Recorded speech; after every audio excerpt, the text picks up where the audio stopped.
मसीह खुदावंद में आपकी सलामती हो। मेरा नाम पास्टर नदीम अख्तर है। मैं पास्टर दानिश पीटर का शुक्रगुजार हूँ जिन्होंने मुझे आज बुलाया है।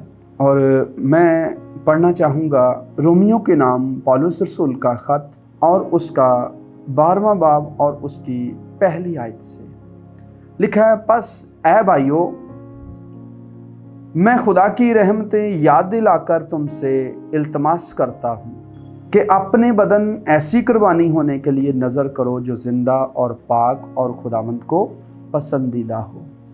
यही तुम्हारी माकूल इबादत है। और इस जहान के हम शक्ल ना बनो, बल्कि अकल नई हो जाने से अपनी सूरत बदलते जाओ, ताकि खुदा की नेक और पसंदीदा और कामल मर्जी तजर्बा से मालूम करते रहो। आमीन। तो खुदा का बंदा मुकद्दस पौलुस रसूल यहाँ पर ये कहते हैं कि बस ऐ भाइयों, मैं खुदा की रहमतें यानी कि खुदा की मेहरबानियाँ याद दिलाकर तुमसे इल्तमास करता हूँ कि अपने बदन ऐसी कुर्बानी होने के लिए नज़र करो। तो हम जानेंगे कि हम अपने बदन को कैसे नज़र कर सकते हैं, और जिसमें कि हमने अपने बदन को जब नज़र करना है तो उसमें सिर्फ हम अपने किसी एक अज़ा को नज़र नहीं करते, बल्कि उसमें हमने अपने सारे अज़ा कुर्बान करने हैं। जब बदन की बात आती है तो उसमें इंसान के सब अज़ा हैं जिसको एक ईमानदार को कुर्बान करना पड़ेगा। अगर एक ईमानदार अपने अज़ा कुर्बान नहीं करता तो वो खुदा के हजूर में आने के लायक नहीं ठहर सकता, क्योंकि वो नापाक है। उसके अज़ा, वो बेशक चर्च आता है, दुआ करता है, लेकिन खुदा के हजूर में वो मौजूद नहीं जिस जगह पर खुदा उसको लाना चाहता है। उसके तख्त के सामने वो अपने आप को पेश नहीं कर सकता, क्योंकि खुदा की आंखें ऐसी पाक हैं कि वो गुनाह को देख नहीं सकती। इसी तरह जब किसी शख्स के अज़ा में गुनाह हो तो गुनाह एक ऐसी नफरत अंगेज चीज़ है जिससे खुदा नफरत करता है। लिखा है, खुदा की आंखें ऐसी पाक हैं कि गुनाह को देख नहीं सकती, तो खुदा गुनाह से नफरत करता है। जैसे पुराने अहद में हम देखते हैं कि अहबार की किताब में लिखा हुआ है 13वें बाब में, जब किसी कोढ़ी को कोढ़ हो जाता था, तो जब उसको कोढ़ हो जाता था तो काहिन उसको कहता था कि तुझे कोढ़ हो चुका है। वो उसकी पूरी जिल्द को देखता था। जब वो कच्चे कच्चे उसके जख्म होते तो फिर उसको वो नापाक करार दे देता था, और वो कहता हुआ जाता था, मैं नापाक हो गया हूँ, मैं नापाक हो गया हूँ। और उसको अलग आबादी से अलग उसको रखा जाता था, अलग जगह पर। और इसी तरह जैसे कोढ़ से नफरत की जाती थी, कोढ़ी को कोई छू नहीं सकता था, खुदा के नज़दीक वो शख्स जो गुनाह में मुब्तला है, जिसके अज़ाओं में गुनाह बसा हुआ है, वो खुदा के नज़दीक, वो चर्च में तो आ सकता है, कलीसिया का मेंबर तो वो अपने आप को कहलवा सकता है, लेकिन उस कलीसिया का मेंबर नहीं हो सकता जो उठाए जाने वाली है। वो अपने आप को वो धोखा देने वाला शख्स है, या उसको ये कहा जाएगा कि वो बकरियों में शामिल है, क्योंकि उसने अपने आप को मसीह का, हम सब मसीह का बदन है। कोई हाथ है, कोई नाक है, कोई कान है, कोई सर है, कोई पैर है, सब मिलकर हम मसीह के अज़ा हैं जो कलीसिया है। और कलीसिया के हर एक फर्द को के तमाम अज़ाओं को भी पाक होना चाहिए। उसके अंदर कोई नापाक दाखिल नहीं हो सकता। खुदा को ऐसे लोगों की ज़रूरत है जिन्होंने अपने अज़ाओं को कुर्बान कर दिया हो। रोमियो की हम 6 बाब की आयत नंबर 13 में देखेंगे। 13वीं आयत में लिखा है, और अपने अज़ा नारास्ती के हथियार होने के लिए गुनाह के हवाला ना करो, बल्कि अपने आप को मुर्दों में से जिंदा जानकर खुदा के हवाला करो, और अपने अज़ा रास्तबाजी के हथियार होने के लिए खुदा के हवाला करो। तो जब हम अपने अज़ा रास्तबाजी के हथियार होने के लिए खुदा के हवाला कर देते हैं, तो फिर हमारे अज़ाज़ से कभी चोरी नहीं हो सकती। वो ज़बान जो खुदा को दे दी गई है, उस ज़बान से कभी झूठ नहीं निकल सकता। वो आँख जो खुदावंद के लिए इस्तेमाल हो रही है, उस आँख में नापाकी नहीं हो सकती। और वो पाँव जो खुदावंद के लिए कुर्बान हो चुके हैं, वो गलत राह पर नहीं चल सकते। उसको अपने तमाम अज़ा को कुर्बान करना है जो ये कहता है कि मैं मसीही ईमानदार हूँ। अगर उसके अज़ाओं के अंदर तारीकी बसी हुई है, गुनाह बसा हुआ है, जिसके अज़ा में गुनाह बसा हुआ है, फ़र्ज़ किया कोई पढ़ा लिखा शख्स है, ऑफिस में बैठा हुआ है, वो कलम की मार से वो 1.5 लाख की जगह पीछे 1 ज़ीरो बढ़ाकर उसको जो है वो 15 लाख भी बना सकता है। इसी तरह जिसके हाथ से चोरी होती है, उसके अज़ा में गुनाह बसा हुआ है, इसलिए वो चोरी करता है। इसलिए जिसके कानों में खुजली होती रहती है, जब तक दूसरे लोगों की वो अच्छी बुरी सुन ना लें, उनको मजा नहीं आता। अपने तमाम उन अज़ाओं को हमने कुर्बान करना है। और जब कुर्बान किया जाता है, आयत ये लिखी है कि अपने बदन ऐसी कुर्बानी होने के लिए नज़र करो। तो नज़र जब करना है, तो जब इसको नज़र किया जाता है, कुर्बान किया जाता है, जैसे हम देखते हैं कि बैलों, बछड़ों, बकरों को ज़िबा किया जाता था, तो उस वक्त सबसे पहले छुरी जो है वो गले पर चलती थी। और जब गला कट जाता है, तो उसके बाद दुनिया में कोई ऐसा सर्जन नहीं है जो उसको फिर से जो है वो ऑपरेट कर सके। उसके बाद जो है इंसान कुर्बान हो चुका है जब, तो उसके सब अज़ा भी मुर्दा हैं, उनके अंदर गुनाह नहीं हो सकता। इसलिए हमें अपने तमाम अज़ाओं को खुदा मसीह यस्सु के लिए कुर्बान करना है।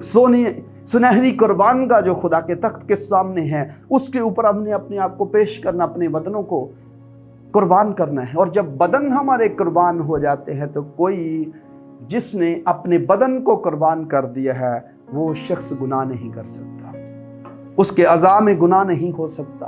और जिसके अज़ा में गुनाह है, वो गुनाह इंसान के अंदर खुदा के सामने कोड़ है, क्योंकि वो अपने अज़ाओं में गुनाह रखता है। और जिसके अज़ा में गुनाह है, वो गुनाह खुदा के नज़दीक कोड़ की मानद है।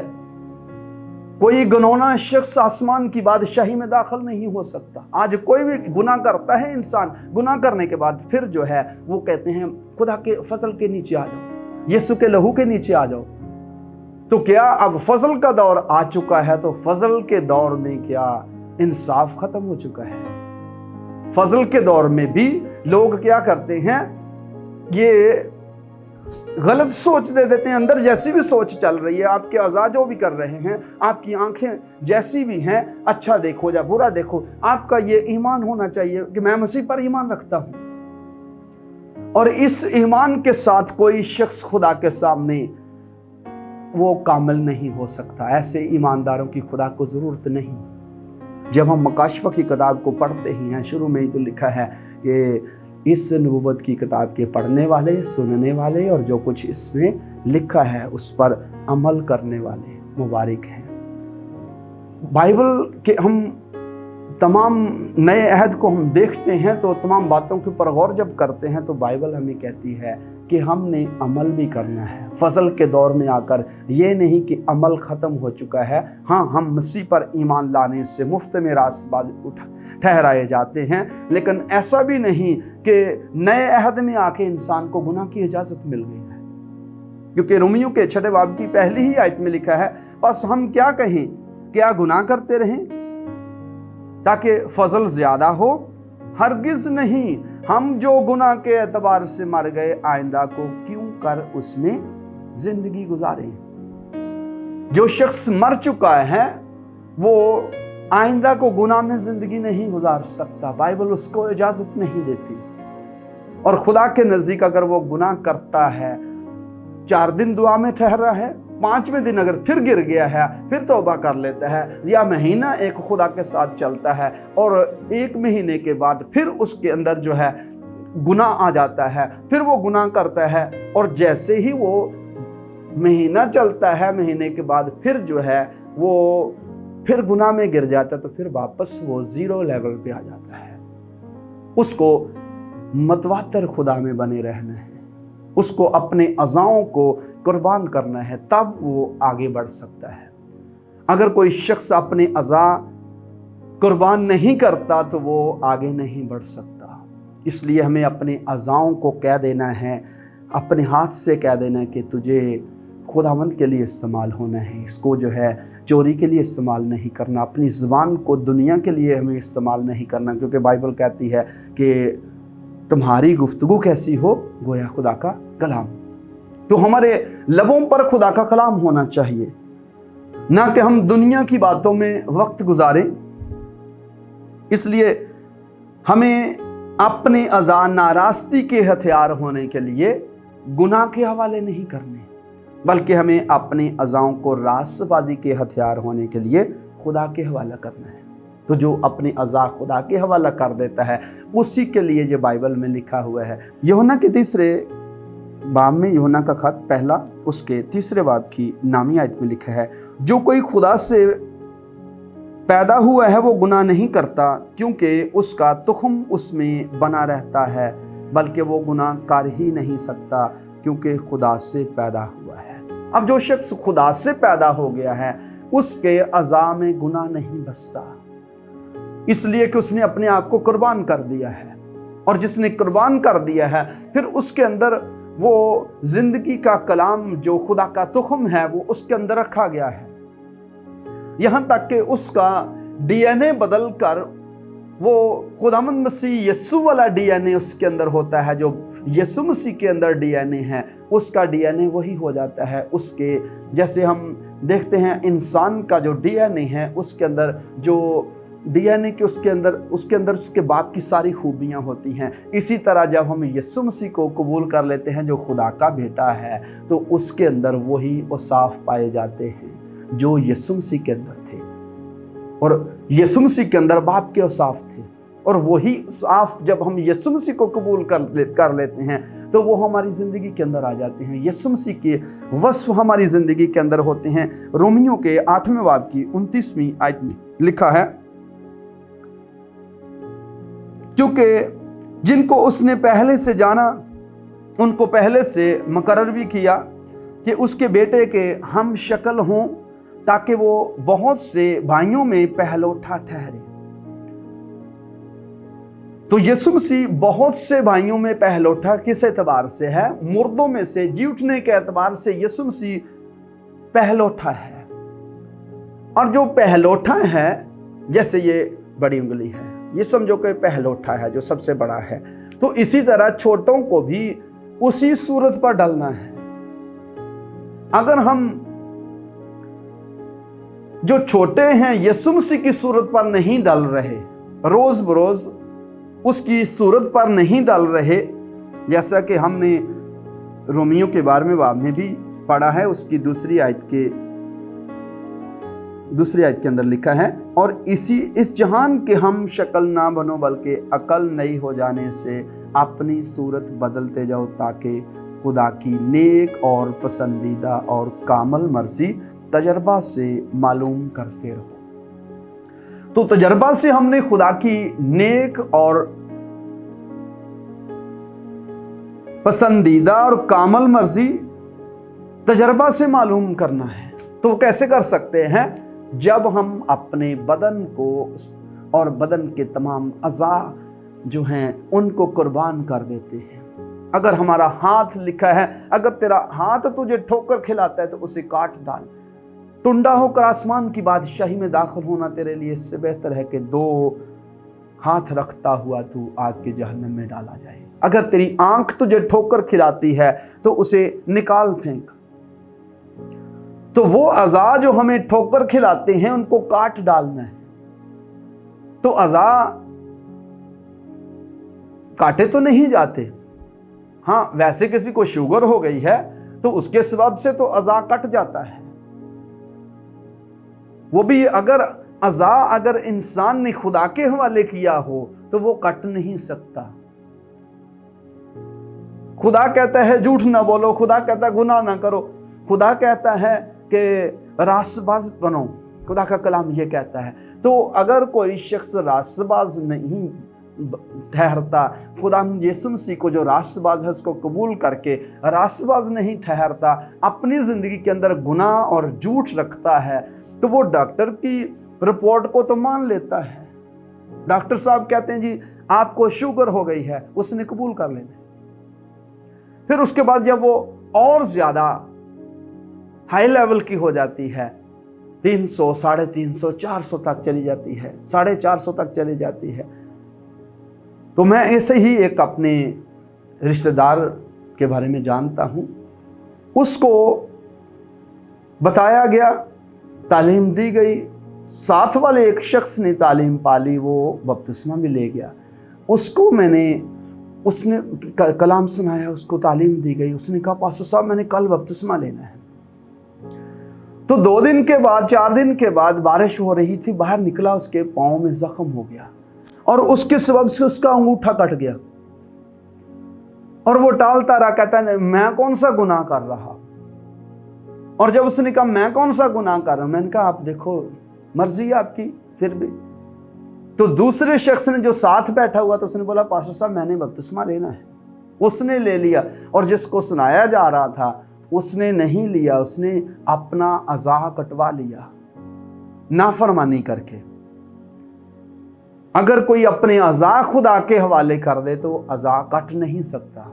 हाँ, जब बाइबल ये बात करती है कि अगर तेरा हाथ तुझे ठोकर खिलाता है या पाँव तुझे ठोकर खिलाता है उसे काट डाल, या आंख तुझे ठोकर खिलाती है उसे निकाल फेंक, तो उसको हमने ईमान से किस जगह पर लाकर उसको फेंकना है, उसको हमने काटना कैसे है, उसको हमने मज़बा की आग के ऊपर रखना है, उसको उस सुनहरी कुर्बानगाह के ऊपर जो खुदा के तख्त के सामने है, वहाँ पर हमने अपने आप को जब कुर्बान कर देना है, तो वो आँख कुर्बान हो जाएगी, वो हाथ, वो पाँव वो कुर्बान हो जाएगा, वो हाथ या वो टांग वो कभी कट नहीं सकती। तो डॉक्टर साहब ने कह दिया मीठा नहीं खाना, उसकी बात को इल्हाम की तरह मान लिया जाता है। लेकिन खुदा के कलाम को जो उत्तम है उसको रद्द कर दिया जाता है।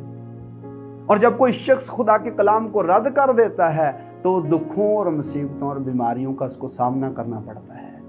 लेकिन जो शख्स कलाम के ताबे रहता है उसके नज़दीक बीमारी नहीं आ सकती। उसने अपने अज़ा खुदा के हवाले किए हुए हैं, वो अपने अज़ाओं से गलत काम होने नहीं देता। अपनी आंख से देखने के बाद वो अपने अंदर बुरे ख्यालात नहीं लेकर आता। आंख देखती है, देखने से किसी ने बोला जी ये काम करना था आपने नहीं किया, इधर देखकर मुझे बड़ा गुस्सा हो गया, तो वो एकदम टेंशन ले लेता है, परेशान हो जाता है और लड़ाई झगड़ा शुरू कर देता है और उसके अंदर कई तरह की सोचें पैदा होती हैं। उस आंख को निकाल कर फेंक देना है, जिसके सबब से इंसान के अंदर जो है वो बहुत सारे ख्यालात पैदा हो जाते हैं। बल्कि हमने क्या करना है, उस आंख को उसमें ले जाना है कि हम खुदावंद मसीह यस्सु की तरह देखें, उसकी तरह बोलें, उसकी तरह चलने की कोशिश करें, उसी की तरह हमें बढ़ना है। क्योंकि बाइबल एक हमें ये तालीम दे रही है कि इस जहान के हम शक्ल ना बनो, बल्कि अकल नई हो जाने से अपनी सूरत बदलते जाओ, ताकि खुदा की नेक और पसंदीदा और कामल मर्जी तजर्बा से मालूम करते रहो। तो यीशु मसीह की सूरत पर डलना है हमने। जब हम यीशु मसीह की सूरत पर डलेंगे तो जो पीछे हमने 8वें बाब की 29वीं आयत को पढ़ा है, तो बाइबल कहती है कि क्योंकि जिनको उसने पहले से जाना उनको पहले से मुकर्रर भी किया कि उसके बेटे के हम शक्ल हों, ताकि वो बहुत से भाइयों में पहलौठा ठहरे। तो जो पहलौठा है, छोटों को उसी की सूरत पर डलना पड़ेगा। अगर कोई छोटे जो हैं बड़े की सूरत पर नहीं डल रहा तो खुदा कहेगा मुझे ये शख्स पसंद नहीं। या कोई कहे नहीं जी यीशु तो खुदा है, वो तो गुनाह नहीं कर सकता था, हम तो अक्सर गुनाह कर जाते हैं, तो वो शख्स बनना ही नहीं चाहता खुदा के बेटे यीशु मसीह की मानद। वो अपने बड़े भाई की मानद बनना ही नहीं चाहता। जब वो उसकी मानद बनेगा अपने अज़ा कुर्बान कर देगा, अपने बदन को कुर्बान कर देगा, तो खुदा लंबी सांस लेकर कहेगा इसमें से भी मेरे बेटे यीशु की खुशबू आ रही है। क्योंकि हमें यीशु मसीह की सूरत पर ढलना है। अगर हम यीशु मसीह की सूरत पर नहीं डल रहे तो नामुमकिन सी बात है कि कोई शख्स आसमान की बादशाही में दाखिल हो सके। आसमान की बादशाही में दाखिल होने के लिए हमारे सामने नमूना यीशु मसीह ने दे दिया है। हमें यीशु मसीह की सूरत पर ढलना है। अगर कोई दुनिया की सूरत पर डलता जा रहा है, दुनिया का हम शक्ल हो रहा है, तो वो शख्स खुदा के सामने आने के लायक नहीं जी। इसलिए हमें क्या करना है, जो पौलुस रसूल ने बात की है कि अपने बदन ऐसी कुर्बानी होने के लिए नजर करो, तो बदनों को नजर करना है। और जब कोई नजर कर देता है उसको सबसे पहले, क्योंकि हमारे अज़ा हैं जिनके जरिए हम देखते हैं, तो फिर जो है हमारे अज़ा वही काम करते हैं। आंख से देखते हैं, देखने के बाद हम अपने अंदर सोच बनाते हैं ये काम करूं, फिर हम दूसरे अज़ा को इस्तेमाल करते हैं। इसी तरह हम देखते हैं कि बाग़ अदन के अंदर इन्हीं 5 हवासे खमसा को शैतान ने इस्तेमाल किया। औरत के पास आकर उसने कहा क्या खुदा ने वाकई तुमसे कहा किसी दरख्त का फल ना खाना? तो उसने कहा फल तो हम खाते हैं, लेकिन वो दरख्त जो बाग के बीच में है, खुदा ने उसकी बाबत कहा ना उसे खाना ना उसे छूना, वरना तुम मर जाओगे। लिखा औरत ने जो देखा, अब वो अपने ये अज़ा, अपने हवा से खमसा वो इस्तेमाल कर रही है। उसने लिखा औरत ने जो देखा ये दरख्त आंखों को खुशनुमा मालूम होता है और अकल बख्शने के लिए खूब है, उसमें के फल में से लिया और उसने अपने शोहर को भी दिया। इस तरह से उसके अज़ा नापाक हो गए। इसी तरह आज हमारी आंखों के ज़रिए, हमारे बोलने के ज़रिए, हमारे सोचने के ज़रिए, हमारे सुनने के ज़रिए ये हमारे अंदर जो है गुनाह अंदर सरियत कर जाता है, जिसके सबब से इंसान जो है वो खुदा से दूर चला जाता है। एक ईमानदार होते हुए एक ईमानदार को चाहिए कि वो अपने हवास खुदा के लिए तेज करे, जैसा कि इब्रानियों के खत में लिखा हुआ है कि अपने रास्तबाजी के कलाम की किसको समझ आती है, जिसके हवास नेकोबद के इम्तियाज करने में तेज हो जाते हैं। इस तरह हमें अपने अज़ाओं को कुर्बान करना है और हमें जानना है कि ये अज़ा हमारे किसके हाथ में है। हमारे अज़ा नाराज़गी के हथियार होने के लिए गुनाह के हवाले न हों, ना ही कोई अपने अज़ाओं को किसी कसबी का जो है अज़ा बना ले। एक ईमानदार को चाहिए कि वो अपने तमाम अज़ाओं को खुदा के हवाले करके रखे और अपने बदन को मज़बा की आग के ऊपर कुर्बान करे। जब वो वहाँ पर कुर्बान कर देगा तो वो तख्त तक पहुँच सकता है, नहीं तो वो बाहर जैसे मूसा ने बनाया था पाक सहन, पाक मकाम, पाक तरीन मकाम, वो बाहर बैठा रहेगा। अंदर तक आने के लिए, उस पाक मकाम तक, पाक तरीन मकाम तक रसाई करने के लिए एक ईमानदार को अपने तमाम अज़ाओं को कुर्बान करना पड़ेगा। सो खुदा बरकत दे। हम दुआ करेंगे। कादिर मुतलिक जलाली आसमानी बाप, तेरे हुजूर में शुक्रगुजारी करता हूँ डैडी जी, तेरी तारीफ़ करता हूँ क्योंकि तू भला है और तेरी शफ़क़त अबदी है, तेरा प्यार निराला है। तूने हमसे इस कदर प्यार किया कि तूने अपना इकलौता बेटा हमारी खातर सलीब पर बलिदान कर दिया। तेरा बेटा हमारी खातर कुचला गया, उसने हमें अपने बेशकीमत लहू से खरीद लिया है। इसी तरह खुदम हर एक अहबाब जो तेरे बेटे यस्सु के पास आता है उसको ये तौफीक दे के वो तेरे बेटे यस्सु की सूरत पर डलता जाए। इस जहान का हम शक्ल न बने, अपनी रूह जान बदन को अहबाब तेरे बेटे यस्सु के आने तक पूरा पूरा और बेयाब रखे, ताकि ज़िंदगी पाए और कसरत की ज़िंदगी पाए। और जब तेरा बेटा यस्सु आए तो हवा में उठकर इस्तकबाल करने वाला हो और आसमान पर उठाया जाने वाला हो। तेरा शुक्र हो प्यारे बाप। ये दुआ तेरे बेटे यीशु मसीह नासरी के नाम से मांगता हूँ, आमीन।